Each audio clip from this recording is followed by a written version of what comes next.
Hello, I'm Revd Becky Dyball and I'm the Rector of Sawtry, Glatton and Holme in Conington, which is just between Huntingdon and Peterborough. I've been asked some questions and I'm going to do my best to answer them. So let's see. So the first one is, what does good look like in a rural context?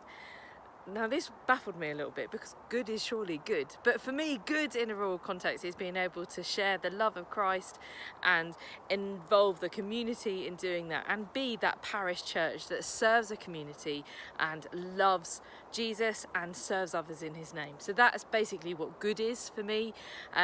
It's not really about numbers, but I know we have to talk about numbers and who's coming into the church, and so it's about being creative with what we have and looking at the resources that are available to us and using them for the means of mission. That, I suppose, is what good looks like for me. How can you identify others who can contribute to ministry? Prayer, looking at, again, the resources that you've got, what's there. I think also not being scared to invite people to try something new.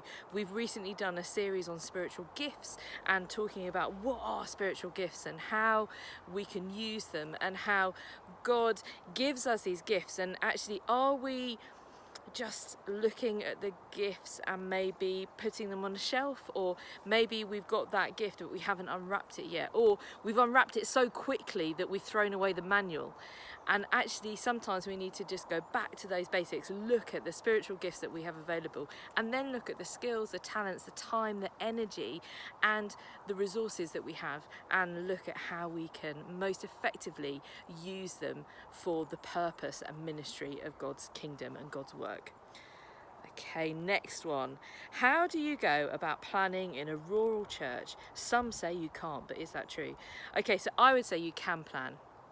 Definitely you can plan. Something we've introduced in the last year or so here is we're a multi-parish benefice, and so we've gone to an online diary so we can plan more effectively together. We've also have a shared benefice diary, so the calendar is full of the different events that are happening to try and avoid clashes. We have not always been great at meeting as different PCCs, and we're working on that governance of how maybe we can do more resourcing together. So we have attempted to do that well in our planning when it comes to weddings and the fees that we charge, those optional extras. We've also looked at the resourcing of children's ministry and how we can plan and work together effectively to ensure that we're not putting energy excessively into 1 month, for example, or we're able to spread that out a little bit. So planning, I think, is possible in a rural context. It just may take a little bit of time. We try and do something in January and then review it later on in the year and keep communicating with one another. But planning, I definitely think, is possible in a rural context. When a pandemic's thrown in the mix, of course all that planning is slightly different and has to be adjusted accordingly. But we have definitely learned to be a bit more agile, I suppose, and to be able to respond to the needs that are there in front of us, to listen and adapt. So that's what that one would be.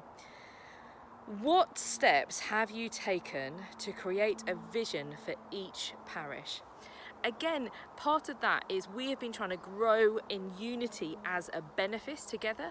So we have a shared vision, but also we do have these individual, unique churches that is a celebration of all that the Church of England has to offer. So we've got slightly more charismatic spaces of worship, we've got Book of Common Prayer said regularly, we've got children's ministry, we've got a new youth venture starting.